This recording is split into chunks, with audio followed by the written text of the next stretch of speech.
Biology में sales जो role play करते हैं उसी तरह मैथमेटिक्स में सेट्स वो रोल प्ले करते हैं। तो आज का जो लेक्चर है वो सेट थ्योरी के ऊपर है और अंडर ग्रेजुएट लेवल पे जो सेट थ्योरी में जो सेक्शंस पढ़ाए जाते हैं हम इस लेक्चर सीरीज में उन सेक्शंस को कवर करेंगे। आज का जो लेक्चर है वो बेसिक्स है, इंट्रोडक्शन टू सेट थ्योरी की स्टार्टिंग की चीजें जो कि सिलेबस से उतना ज़्यादा अटैच नहीं है। लेकिन उसके बाद हम अपने सेक्शंस पे आएंगे after introducing the definition of set. उसके बाद हम जो हमारा लेक्चर है वो प्लान इस तरह है कि हम कार्टेशियन प्रोडक्ट ऑफ सेट्स पढ़ेंगे, फिर रिलेशन पढ़ेंगे, फिर इक्विवेलेंस रिलेशन पढ़ेंगे एंड देन इक्विवेलेंस क्लास। इस तरह चार इंपॉर्टेंट सेक्शन जो सिलेबस में generally in under graduate syllabus में ये सेक्शंस रहते हैं उन्हें हम कवर करेंगे। तो सबसे पहले आते हैं डिफिनेशन ऑफ सेट और उसके पहले आते हैं हम किस बुक को रिकमेंड करें। तो कुछ एडवांस स्टडीज के लिए यदि हम एक्सियोमेटिक सेट थ्योरी की बात करते हैं, हम जानेंगे एक्सियोमेटिक सेट थ्योरी क्या होता है, उसलिए ये बुक ज़्यादा बेहतर है। Book of set theory by Charles painter. Charles painter की बुक बहुत एक स्टैंडर्ड बुक है। उसके बाद यदि हम अंडर ग्रेजुएट लेवल की बात करें तो वो सारी चीज़ें आप बहुत सारी किताबें हैं, मैं सजेस्ट करूंगा जिसमें एग्जाम्पल्स ज़्यादा हो जो आपको हेल्प करें समझने के लिए। तो एक बुक है शॉम सीरीज की सेट थ्योरी, वो सेक्शन वो आप ले सकते हैं। उसमें बहुत सारी चीज़ें बहुत अच्छे लेवल पे समझाई गई हैं। अब जो है हम आते हैं डिफिनेशन ऑफ सेट थ्योरी को डिफाइन कैसे करते हैं। और अभी जो हम सेट थ्योरी पढ़ते हैं, जो सेट थ्योरी का जो सेक्शन अभी हम जो देख रहे हैं वो मेजर इसमें जो रोल प्ले किया था एक जर्मन मैथमेटिशियन थे, George Ferdinand Ludwig Philipp Cantor. ये जर्मन मैथमेटिशियन थे और इन्हें ही इस सेट थ्योरी का जनक माना जाता है। अब हम सेट थ्योरी की डेफिनेशन की बात करें तो सेट थ्योरी में डेफिनेशन में जो इन्होंने डेफिनेशन दिया था वह बहुत ही सिंपल सा डेफिनेशन था। Set theory, set is the well defined collection of object. A set is a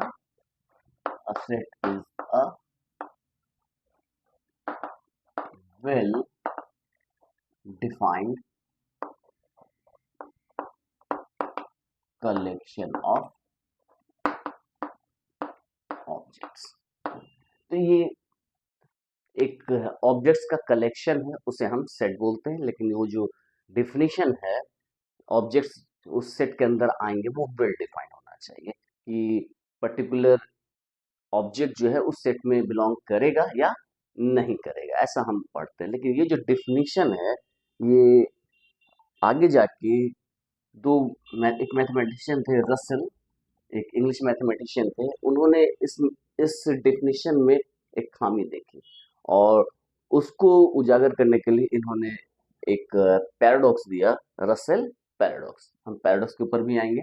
और बेरीज पैराडॉक्स, ये एक लाइब्रेरियन थे, उन्होंने भी इससे रिलेटेड सेट के डिफिनेशन से रिलेटेड एक पैराडॉक्स दिया।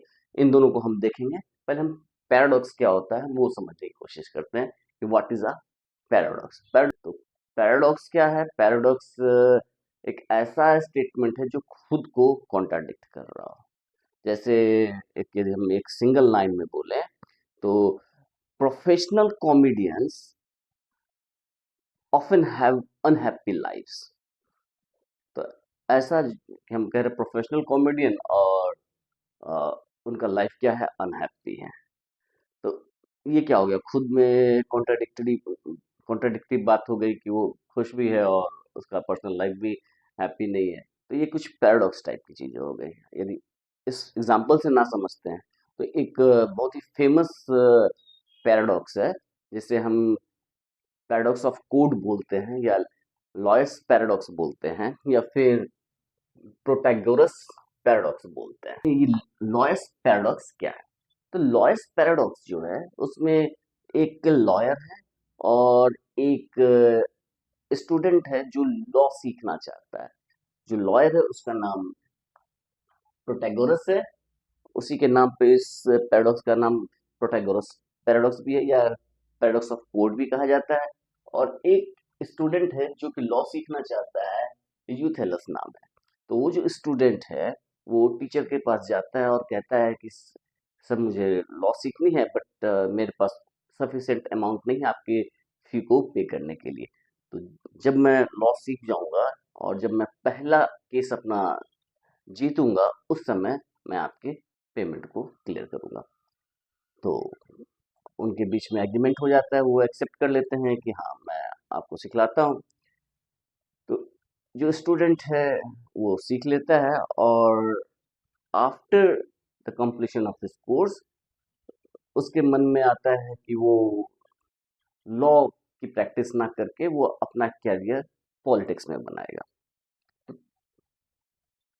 प्रोटोगर्स जो है वो स्टूडेंट से अपनी फी चाहते थे, तो उन्होंने उनके ऊपर केस कर दिया, कोर्ट में केस कर दिया, और केस के थ्रू वो अपना पेमेंट चाह रहे थे।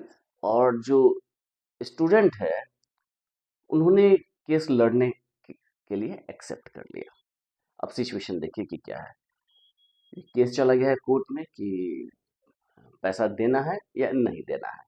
पैसे कौन किसको देगा, मतलब यूथेलस जो स्टूडेंट है वो टीचर को पेमेंट करेंगे या फिर वो नहीं करेंगे, कौन सही है। पहला प्रोस्पेक्टिव हम टीचर के रिस्पेक्ट में देखते हैं कि टीचर कोर्ट में केस किया है अपने पेमेंट के लिए, यदि वो जीत जाता है तो उसे पेमेंट मिलेगा, क्योंकि उसने आर्गुमेंट जीत लिया है कोर्ट में। और यदि वो हार जाते हैं तो उस केस में यूथेलस ने अपना पहला केस जीत लिया, और उस केस में यूथेलस उसमें पे करेंगे, तो विन विन सिचुएशन उनके लिए। अब स्टूडेंट के प्रोस्पेक्ट को देखते हैं। स्टूडेंट ने क्यों एक्सेप्ट किया कि यदि वो हार जाते हैं तो उनका जो एग्रीमेंट है उसके अकॉर्डिंगली जब वो पहला केस जीतेंगे तो उनको पेमेंट हो, वो पेमेंट करेंगे। तो स्टूडेंट यदि जीत जाते हैं तो वो पेमेंट क्यों करें, क्योंकि कोर्ट जो केस जो हुआ है उन्होंने आर्ग्यू करके मुझे पेमेंट नहीं करना है, इसलिए आर्गुमेंट में वो जीते हैं। तो इनके लिए भी विन सिचुएशन है। अब हु इज राइट, मतलब इसमें कौन सही है कौन गलत है कहना मुश्किल है। तो ऐसा जो सिचुएशन क्रिएट हो इसको हम बोलते हैं पैराडॉक्स। तो पैराडॉक्स बहुत ही इंपॉर्टेंट है। जिस किसी सिचुएशन में पैराडॉक्स अपीयर कर गया, इसका मतलब है जो सिचुएशन हमने क्रिएट किया हुआ है या जो सिचुएशन अपीयर है उसमें फ्लॉ है। यदि हम कोई रूल सेटअप कर रहे हैं और उस रूल में पैराडॉक्स आ गए तो वो रूल जो है वो कोई काम का नहीं है, उसमें चेंजेस की रिक्वायरमेंट है। तो लाइक मैनर जो कैंटर ने सेट की डेफिनेशन दी है, set is a well defined collection of objects. जहां पर वेल डिफाइंड करने का सेंस ये था कि जो हम कलेक्शन ले रहे हैं उसमें जो एलिमेंट्स आ रहे हैं वह एलिमेंट्स उसके एलिमेंट्स होंगे, इसमें कंफ्यूजन नहीं होना चाहिए। या उसमें ऐसा नहीं हो कि एक्स एक एलिमेंट मान रहा है, ए कोई सेट मान रहा है, तो एक्स ए का एलिमेंट हो या ना हो इसमें कोई कंफ्यूजन नहीं होना चाहिए, एकदम फिक्स होना चाहिए, हाँ उसी में होगा। तो इसके लिए अब इसके बेस पे रसेल ने एक पैराडॉक्स दिया था। वो पैराडॉक्स क्या है, तो उसने एक सेट कंसीडर किया एस एक सेट कंसीडर किया। S is the collection of all those sets which do not contain itself। मतलब S ऐसे सेट्स का समूह है जो खुद में कंटेन नहीं कर रहा है। A is a set such that it does not belongs to itself। तो ये एक वेल डिफाइंड है। जो ऐसे सेट है जो खुद में कंटेन नहीं कर रहा है उनका कलेक्शन को S ले लिया। अब क्वेश्चन आता है कि S भी एक सेट है, S भी एक सेट है, तो क्या एस एस में बिलोंग करेगा या एस एस में बिलोंग नहीं करेगा, इन दोनों में से किसी एक के ऊपर आते हैं। तो सपोज दो ही केस होगा, या तो एस एस में बिलोंग करेगा या एस एस में बिलोंग नहीं करेगा, क्योंकि एस क्या है, set of all those sets which does not contain itself, मतलब ए एस जो है वैसे सेट का कलेक्शन है जो खुद को कंटेन नहीं कर रहा है। अब जो है हम कंसिडर करते हैं कि एस यदि एस का एलिमेंट है, यदि एस एस का एलिमेंट है, तो एस के डेफिनेशन से क्या होगा कि this implies S does not belongs to S. तो एस यदि एस का एलिमेंट है तो वो इंप्लाई कर रहा है एस एस का एलिमेंट नहीं है। और यदि हम यहाँ पर माने कि एस एस का एलिमेंट नहीं है, तो इसका मतलब है एस एस का एलिमेंट है बाय डेफिनेशन ऑफ एस। तो हमने एक ऐसा सिचुएशन देखा, एक ऐसा सिचुएशन जो कि बहुत ही एब्सर्ड है कि एस एस का एलिमेंट है, वो इम्प्लाई कर रहा है एस एस का एलिमेंट नहीं है, और एस यदि एस का एलिमेंट नहीं, वो इम्प्लाई कर रहा है एस एस का एलिमेंट है। तो ऐसा तो पॉसिबल ही नहीं है। तो इसका मतलब है कि डिफिनीशन जो है, a set is a well defined collection of object, ये डिफिनीशन सही नहीं है, रॉन्ग है। उसी तरह एक बेरिस पैराडॉक्स है। बेरिस पैराडॉक्स क्या कहता है, ये सिमेंटिक पैराडॉक्स का एक एग्जांपल है। इसमें अ, एक स्कीम बनाया जा रहा है कुछ इस तरह से, कंसीडर अ डिक्शनरी, एक डिक्शनरी हम कंसीडर कर रहे हैं और ऐसा एज्यूम कर रहे हैं कि ये जो डिक्शनरी है वो इंग्लिश लैंग्वेज के सारे वर्ड को कंटेन कर रहा है, जितने भी इंग्लिश लैंग्वेज के वर्ड्स हैं वो सभी को ये कंटेन कर रहा है। और इस बेसिस पे इन्होंने एक सेट बनाया टी, और टी का डेफिनेशन उन्होंने कुछ इस तरह से दिया, T set of all the natural number that can be describe in fewer than 20 words of the English language. इन्होंने डेफिनेशन दिया कि टी जो है वो ऑल नेचुरल नंबर का कलेक्शन है जिनको हम 20 वर्ड्स से कम में, लेस देन 20 वर्ड्स में हम एक्सप्रेस कर सकते हैं। तो अब इस इसके अकॉर्डिंगली टी जो है वो फाइनाइट होगा, क्योंकि 20 वर्ड्स में जितने हम कलेक्ट कर सकते हैं टी को, वो क्या होंगे, फाइनाइट होंगे। तो इसका मतलब हो गया कि एक ऐसा नेचुरल नंबर, क्योंकि set of natural number has infinitely many elements, ये सेट जो है टी के हेल्प से, नेचुरल नंबर की हेल्प से बना है। तो अब जो टी इज फाइनाइट होगी इसके अकॉर्डिंगली, तो इसका मतलब है कि there exist natural number greater than all the elements of T. T के जितने भी एलिमेंट है उससे बड़ा एक नेचुरल नंबर जरूर होगा, क्योंकि ये सेट फाइनाइट है, ये सेट फाइनाइट है। तो जो फाइनाइट सेट है तो उससे बड़ा कोई ना कोई natural number, set of natural number is infinite. तो एक एक ना एक ऐसा नेचुरल नंबर है जो टी के सारे एलिमेंट से बड़ा है।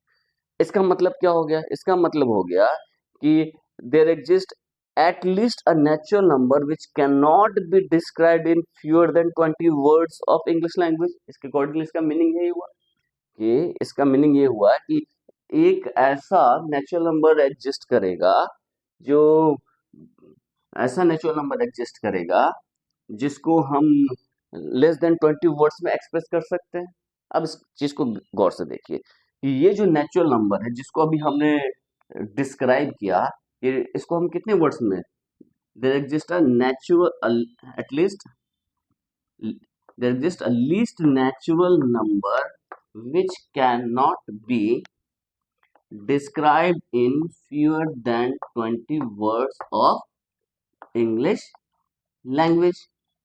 ठीक है, लेकिन ये जो हम डिफाइन कर रहे हैं इस तरह से, इसमें कितने वर्ड्स यूज हुए, 1 2 3 4 5 6 7 8 9 10 11 12 13 14 15 15, यदि हम ए को भी इंक्लूड कर दे तो 16। तो टोटल 16 वर्ड्स में हम इस नंबर को, हम इस नेचुरल नंबर को हम एक्सप्रेस कर रहे हैं। और इसका मतलब है कि ये जो नेचुरल नंबर एक्सप्रेस किया इसको टी में बिलोंग करना चाहिए, लेकिन हमने इसको माना है कि ये जो नेचुरल नंबर ये कहा है कि वो टी में बिलोंग नहीं कर रहा है। तो ये जो डिफिनीशन हमने ये डिफाइन जो किया है, वेल डिफाइंड होते हुए भी यहाँ पर हम ये नहीं कह सकते कि एक एलिमेंट एक्स जो है वो टी में बिलोंग कर रहा है या नहीं कर रहा। तो ये जो एलिमेंट है ये नेचुरल नंबर n है, वो टी में बिलोंग नहीं भी कर रहा है और टी में बिलोंग कर भी रहा है, तो एम्बिग्यूटी आ गई। एम्बिग्यूटी आ गई मतलब एक पैराडॉक्स हो गया, तो इसे हम बेरिस पैराडॉक्स कहते हैं। तो इन दोनों के कारण जो डिफिनीशन ऑफ सेट है वो रॉन्ग है और उसमें सुधार की आवश्यकता है।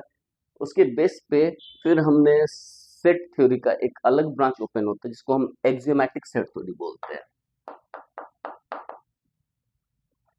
एक्सियोमेटिक सेट थ्योरी, और इसे आपको इनिशियली समझने के लिए ये पैराडॉक्स के कारण इसके सेट के डिफिनेशन में जो चेंजेस हैं क्लास के बेस पे जैसे हम सेट को डिफाइन करते हैं वो सारे को समझना है, तो ये बहुत अच्छी किताब है, set of book of set theory by Charles Pinter. तो हमने डिफिनेशन देखा कि रॉन्ग है, लेकिन कैंटर का जो वर्क है सिर्फ डिफिनेशन तक ही लिमिटेड नहीं है, उसके आगे भी उन्होंने बहुत ऐसा वर्क किया है जो कि बहुत ही यूजफुल है। तो डिफिनेशन रॉन्ग हो सकता है लेकिन उसके आगे के जो सेक्शंस हैं वो बहुत ही वेल डिफाइंड है, वो बहुत ही यूजफुल हैं। तो उन उन सेक्शंस को सेट के डिफिनेशन के बाद के जो सेक्शंस हैं उसे हम कवर करेंगे और वो हमारे सिलेबस में है। यदि हमें सेट की डेफिनेशन कहनी होगी तो हम डेफिनेशन यही कहेंगे, even though we know that this definition is wrong फिलहाल। ठीक है, हम जब एक्सियोमेटिक सेट थ्योरी कहेंगे वहां पर सेट की डेफिनेशन चेंज होगी। तो अब आगे के लेक्चर्स में हम पढ़ेंगे कार्टेशियन प्रोडक्ट ऑफ सेट क्या होता है, फिर रिलेशन क्या होता है, फिर इक्विवेलेंस रिलेशन क्या होता है, इक्विवेलेंस क्लास क्या होता है। हम जो पहला टॉपिक पढ़ेंगे वो पढ़ेंगे कार्टेशियन प्रोडक्ट ऑफ सेट्स, और उससे पहले हम आते हैं रिप्रेजेंटेशन ऑफ सेट। सेट को हम कैसे रिप्रेजेंट करते हैं, तो किसी सेट को रिप्रेजेंट करने का दो बेसिक वे है, एक है सेट बिल्डर फॉर्म और एक है टेबुलर या रोस्टर फॉर्म। टेबुलर या रोस्टर फॉर्म में हम एलिमेंट्स को सेपरेटली लिख लेते हैं कि उसके कौन कौन से एलिमेंट हैं, और सेट बिल्डर फॉर्म में उसको हम डिफिनेशन बेस्ड लिखते हैं। फॉर एग्जांपल जैसे हमने लिखा ए ई आई ओ यू, ये इसके एलिमेंट्स हैं सेट में, ये क्या है, वॉवेल्स ऑफ इंग्लिश अल्फाबेट। इसको हम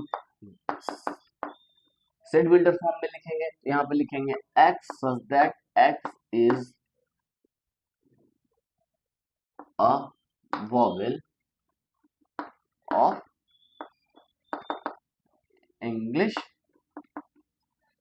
अल्फाबेट। ये सेट बिल्डर फॉर्म हो गया। सेट बिल्डर फॉर्म में लिखने का तरीका क्या है, तो यहाँ पर हम एक सच दैट का साइन देते हैं। सच दैट में या तो एक बार एक लंबा डंडा यूज करते हैं या फिर कॉलन यूज करते हैं, इसको पढ़ते हैं सच दैट। तो x such that x is a vowel of English alphabet. तो लेफ्ट हैंड इस बार के लेफ्ट हैंड साइड में जो वर्टिकल लाइन है इसके लेफ्ट हैंड साइड में जो सेक्शन उससे ये सेट बना हुआ है, और उसके राइट में हम इसके डिफिनेशन को लिखते हैं। तो ये लिखने का तरीका है। फॉर एग्जांपल यदि हम सच एक कहें एक एक सेट बना रहे हैं जिसमें हमने नंबर दिया है 2 3 4 5, तो इसे हम कैसे रिप्रेजेंट कर सकते हैं, इसको हम रिप्रेजेंट कर सकते हैं x belongs to set of natural number such that x is greater than equal to 2 and less than equal to 5। तो सेट बिल्डर फॉर्म में एक से ज्यादा रिप्रेजेंटेशन भी हो सकता है। जैसे इसको हम ये भी लिख सकते थे x belongs to set of integers such that 1 less than x less than 6। तो x इंटीजर हो और जो एक से बड़ा और 6 से छोटा हो, तो ऐसे इंटीजर्स क्या हो गए 2 3 4 5। तो सेट बिल्डर फॉर्म और ये रोस्टर फॉर्म जो है वो हमने देखा ये बहुत इंपॉर्टेंट है सेट को रिप्रेजेंट करने के लिए। दूसरा सेक्शन है operation on sets. Operations on sets, तो सेट्स के ऊपर किस किस तरह के ऑपरेशन होते हैं। पहला जो है वो है यूनियन, ए यूनियन बी। इसका मतलब क्या होता है, इसका मतलब होता है x so that x belongs to A और x belongs to B।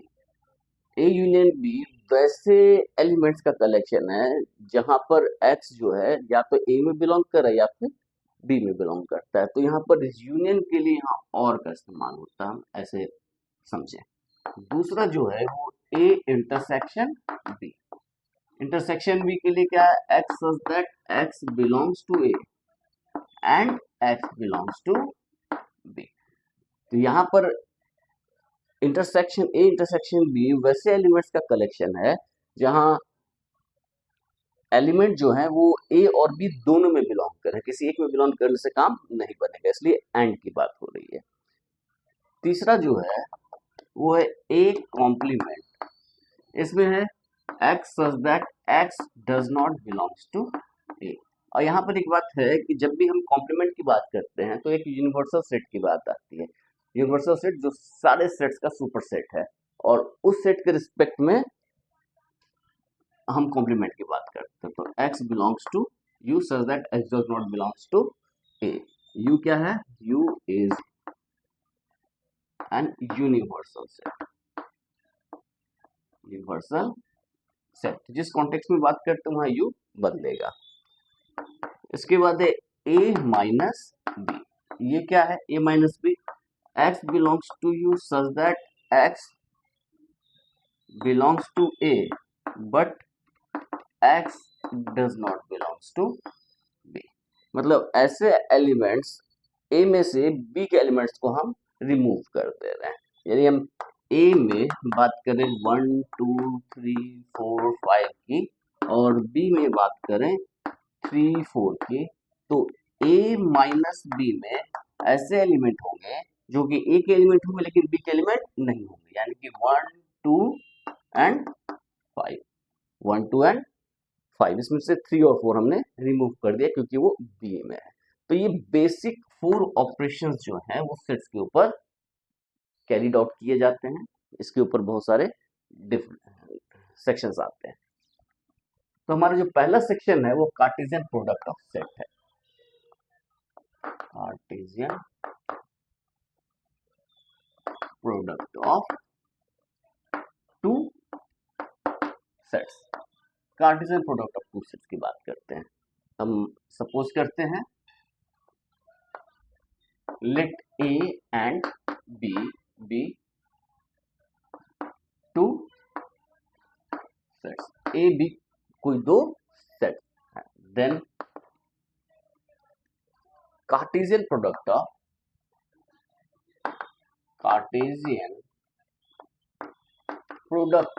a and b is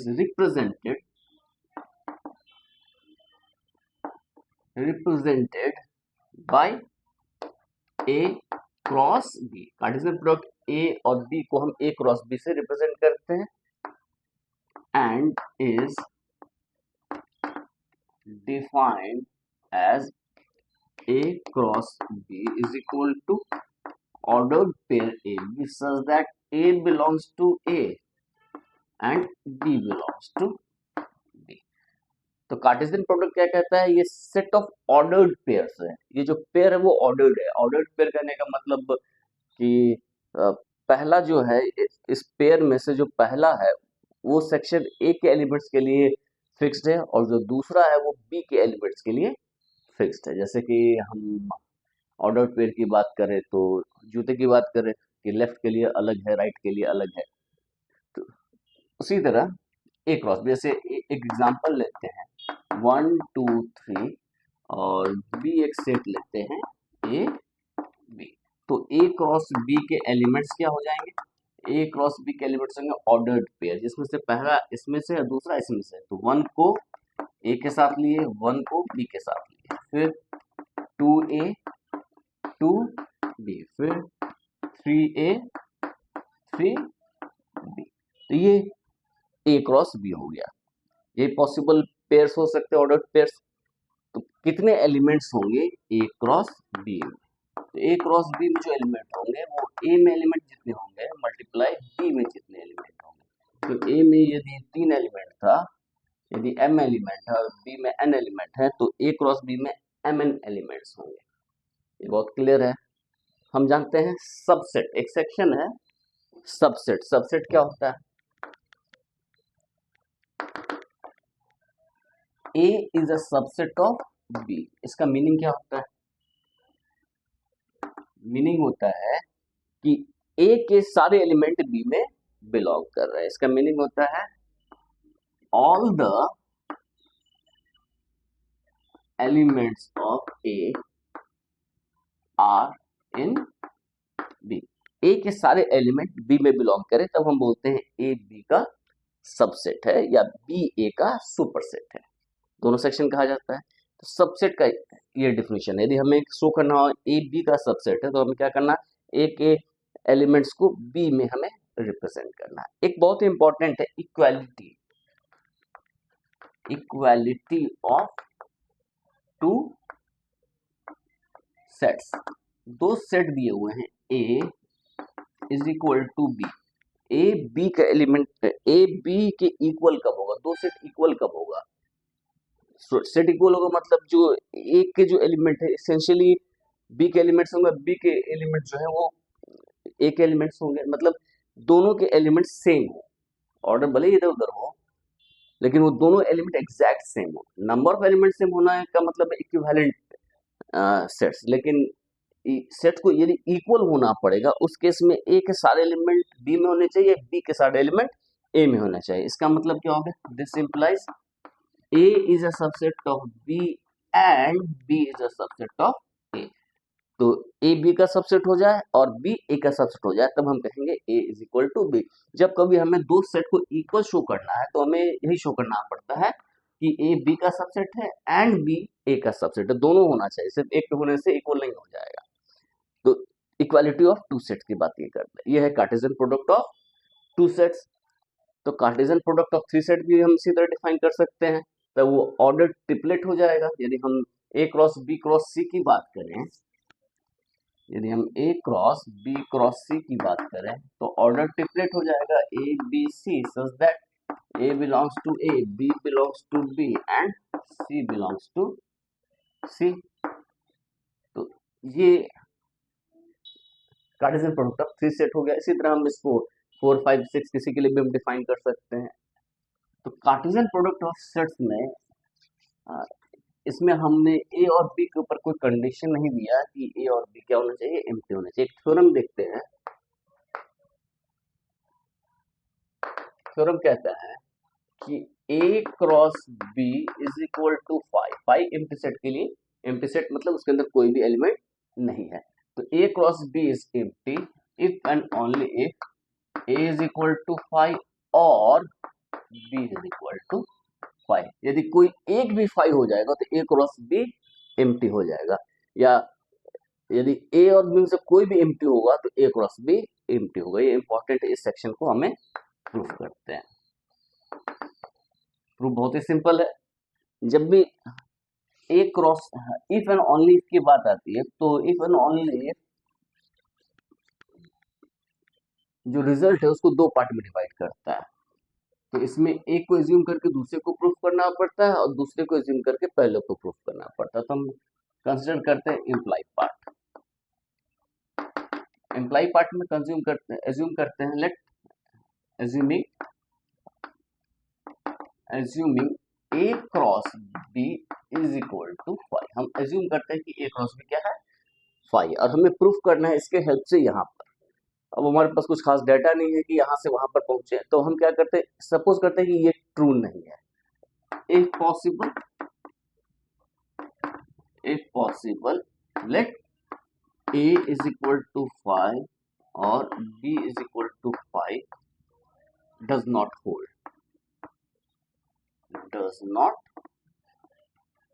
hold। मतलब यदि ये होल्ड नहीं कर रहा है ऐसा हम एज्यूम करते हैं। इसका मतलब क्या होगा, date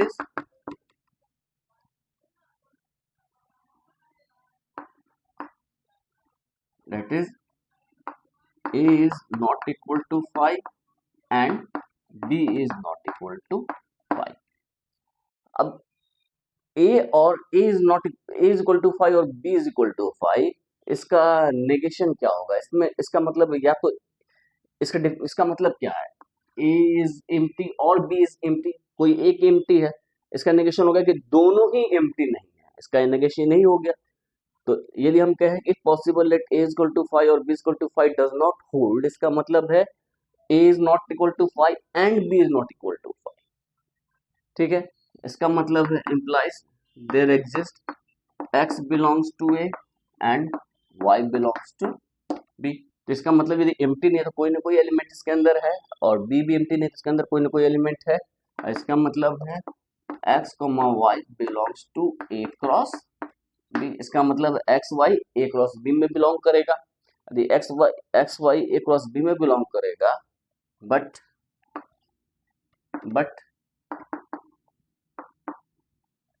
from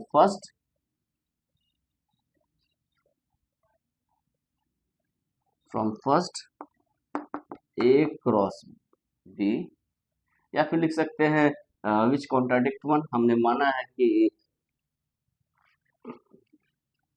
A cross B क्या है, एम्प्टी है। विच कॉन्ट्राडिक्ट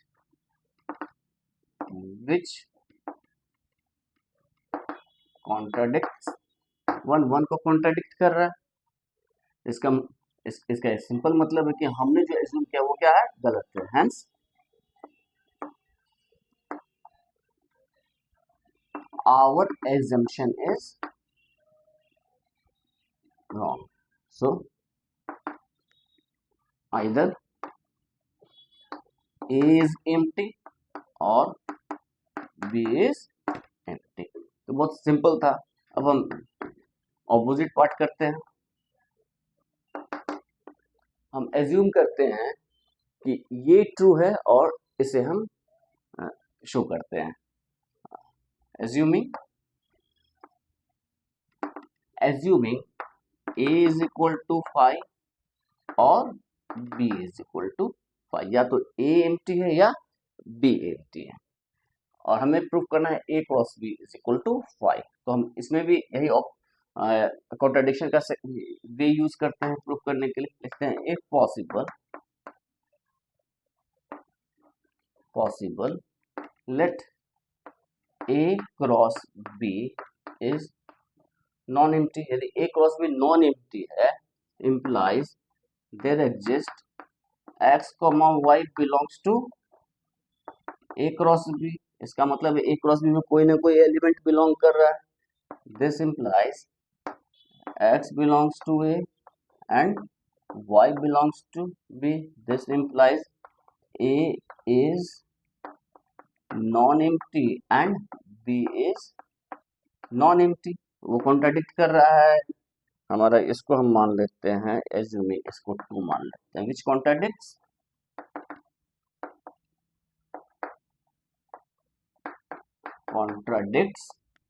टू, जो कि टू को कॉन्ट्राडिक्ट कर रहा है। Hence A cross B must be empty. इस तरह से ये रिजल्ट बहुत आसानी से प्रूफ हो गया। तो हम इस ध्यान को रखना है कि A क्रॉस B एम्प्टी कब होगा, जिसमें या तो A एम्प्टी हो जाए या B एम्प्टी हो जाए। दोनों एम्प्टी हो जाए तो उस केस में भी एम्प्टी रहेगा, लेकिन किसी एक के भी एम्प्टी होने से A क्रॉस B एम्प्टी हो जाता है। और ऑपोजिट में यदि A क्रॉस B एम्प्टी है तो उसमें एटलीस्ट एक को एम्प्टी होना पड़ेगा। तो ये कार्टेशियन प्रोडक्ट हो गया। कार्टेशियन प्रोडक्ट के ऊपर जो रिजल्ट्स हैं बहुत ही आसानी से प्रूफ हो जाएंगे। तो जो भी बुक है उसके एक्सरसाइज को आप बहुत आसानी से सॉल्व कर सकते हैं। ये उतना डिफिकल्ट सेक्शन नहीं है। अब जो हम नेक्स्ट सेक्शन देखने जा रहे हैं वो है रिलेशन। रिलेशन को पढ़ने से पहले हम एक छोटा सा सेक्शन है जिसको हम पावर सेट बोलते हैं। Power set. तो हम late A be a set, the set of all subsets of A is called the power set, of A। ठीक है, और यदि हम रिप्रेजेंट करें PA से पावर सेट को, तो PA ये क्या होगा, S such that S is a subset of A। तो ऐसे सबसेट का एस क्या है, पावर सेट ऑफ ए क्या है, set of subsets of A. तो हम जानते हैं if A has n elements then power set of A has 2 raise to the power n elements. ठीक है, इसके प्रूफ के ऊपर नहीं आएंगे, इस रिजल्ट के ऊपर आते हैं। यदि ए के पास एन एलिमेंट है तो पावर सेट के पास 2 raise to the power n elements होंगे। रिलेशन क्या होता है? रिलेशन हम जानते हैं, जैसे भाई भाई का रिलेशन हुआ, भाई बहन का रिलेशन हुआ, टीचर स्टूडेंट का रिलेशन हुआ, पति पत्नी का रिलेशन हुआ, मामा भांजे का रिलेशन। और रिलेशन तो हम बहुत सारे डिफाइन कर सकते हैं, रिलेशन तो बहुत ही सारे हैं। तो मैथमेटिकली हम रिलेशन को कैसे डिफाइन करें? तो बहुत ऐसे रिलेशंस को हम नाम भी नहीं दे सकते। ठीक है, तो रिलेशन को डिफाइन करने के लिए मैथमेटिक्स में बहुत ही आसान तरीका है। अब हम रिलेट करेंगे तो नेचुरल है कि आ, एक पर्सन को दूसरे पर्सन से रिलेट कर रहे हैं या खुद को खुद से रिलेट कर रहे हैं, ऐसा भी सिचुएशन आ सकता है। तो जब हम एक पर्सन को दूसरे पर्सन से रिलेट करें, ऐसा सिचुएशन आए, तो हम दोनों को अलग अलग सेट में हम डाल देते हैं। तो ए एक सेट मान लेते हैं और बी एक सेट मान लेते हैं। अब ए के एलिमेंट्स को बी के एलिमेंट से हम रिलेट करना चाहते हैं, तो रिलेशन कुछ भी हो सकता है, कैसे रिलेट कर हमें ये नहीं पता। तो मैथमेटिकली रिलेशन को हम डिफाइन करते हैं, यदि ए से बी में रिलेशन है उसको हम simply subset of A cross B कहते हैं, ए क्रॉस बी का सबसेट। तो हम कैसे डिफाइन करते हैं रिलेशन को? अ रिलेशन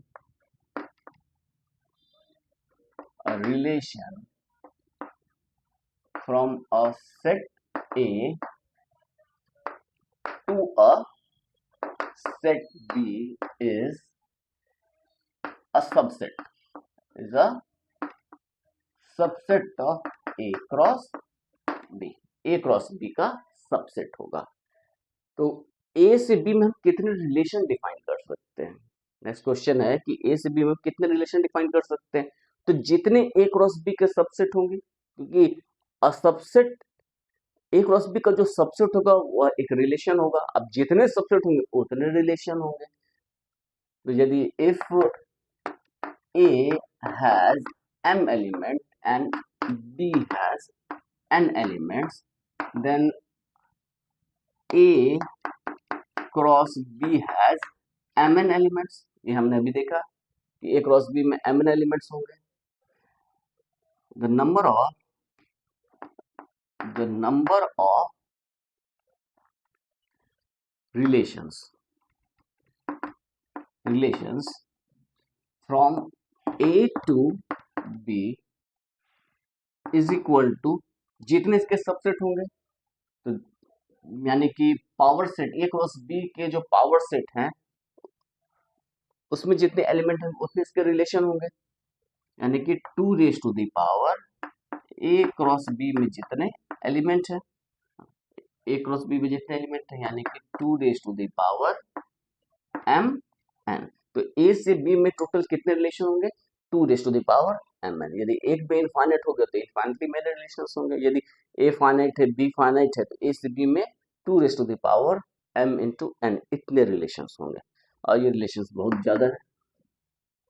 तो रिलेशंस क्या होंगे? सबसेट्स हो गए। तो अब हम सबसेट्स को यदि हम R से रिप्रेजेंट कर रहे हैं किसी सबसेट R को, R सबसेट हो गया A क्रॉस B का, then R is a relation from A to B। A से B में ये रिलेशन हो गए। तो रिलेशन डिफाइन करना बहुत ही आसान है। रिलेशन को हम जनरली ऐसे भी लिख सकते हैं कि अब जैसे A हम एक सेट ले रहे हैं 1 2 3 और B को सेट ले रहे हैं 2 3 5। ठीक है, तो इसका A क्रॉस B में टोटल कितने एलिमेंट होंगे? 3 इंटू 3 9 एलिमेंट्स होंगे।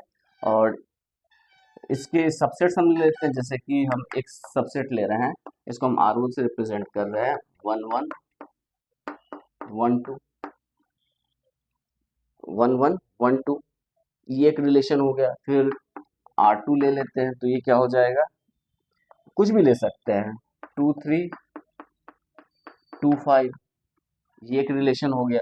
फिर हम एक R3 ले रहे हैं, 5 1। अच्छा, 5 1 बिलोंग करेगा ए क्रॉस बी में।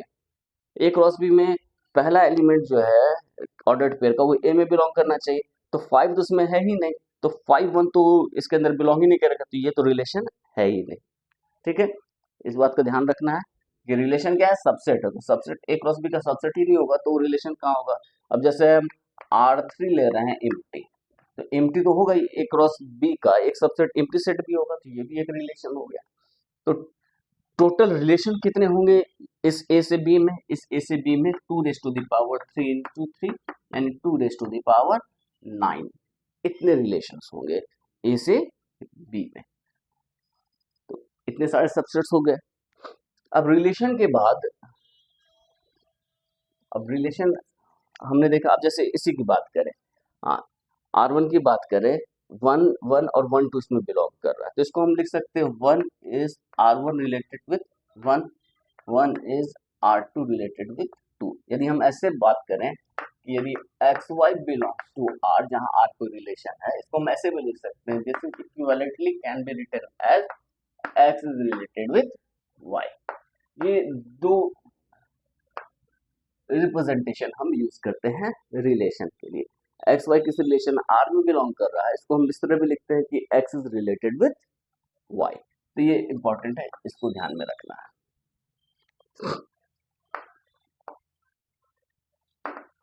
Domain and range of a relation. तो डोमेन क्या होता है, let R be a relation from a set A to a set B. Then similarly R क्या होगा, सबसेट होगा A क्रॉस B का, A क्रॉस B का ये सबसेट होगा। The domain of R is equal to X such that X comma Y belongs to R। मतलब X जो है उसको हम यदि कलेक्ट करते हैं तो वो डोमेन हो गया R का। रेंज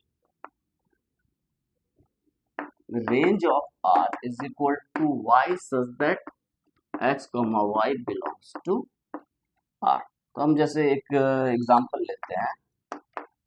एग्जांपल में हमने एक रिलेशन लिया R, जिसमें एलिमेंट है 1 2 1 5 2 3 2 5। तो ये डोमेन क्या हो जाएगा, डोमेन ऑफ R इज, हम कलेक्ट कर रहे हैं फर्स्ट एलिमेंट 1 एंड 2, 1 और 2 ही है। और रेंज क्या हो जाएगा, रेंज ऑफ R जो सेकेंड एलिमेंट है 2 3 एंड 5, 2 3 एंड 5। यहाँ पर एक R जो है, यदि हम ऐसे अच्छे से लिख दें, इसको ऐसे लिख सकते हैं X बिलोंग्स टू A लिख दें, और इसको हम लिख सकते हैं Y बिलोंग्स टू B। तो ज़्यादा क्लियर होगा यदि हम ये कॉन्टेक्स्ट यूज कर रहे हैं तब। तो ये बहुत ही आसान है, यहाँ पर एक भी नहीं था इसलिए सिंपली ऐसा हो गया। तो ये तो सिंपल है डोमेन और रेंज किसी रिलेशन को का डिफाइन करने के लिए।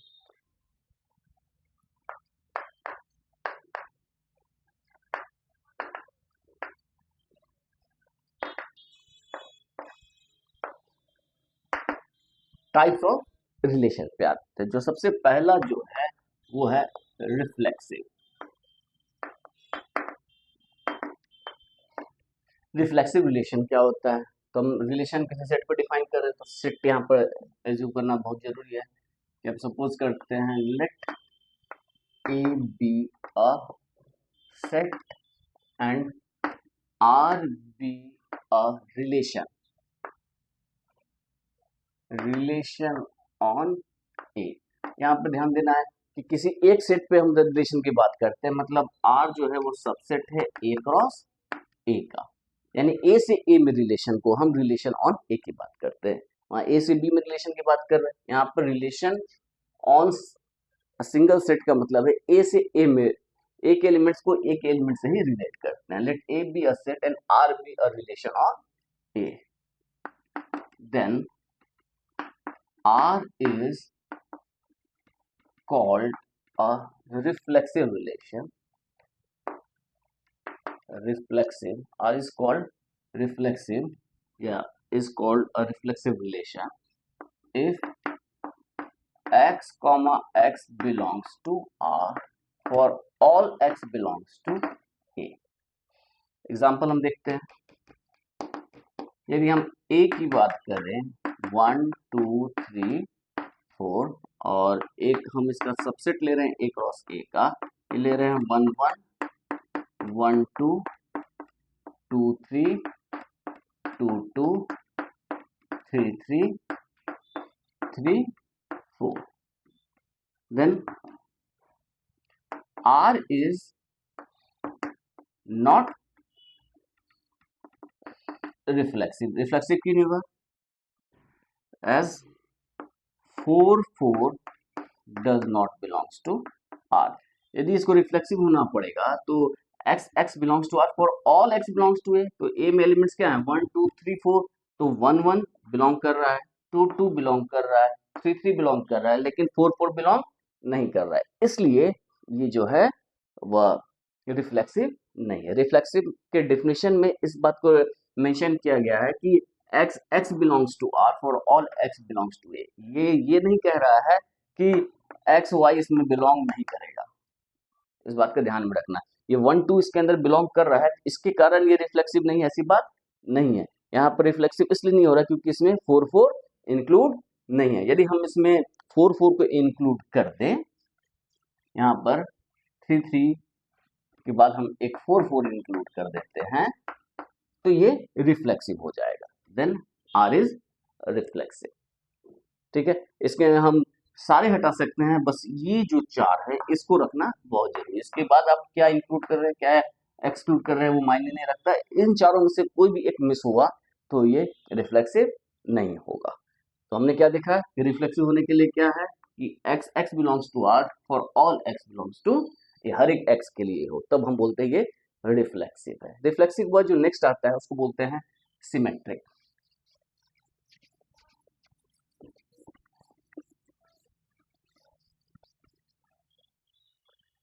Next is symmetric. Symmetric relation क्या होता है, let R be a relation on a set A। R क्या है, किसी सेट A का रिलेशन किसी सेट A पे, ठीक है।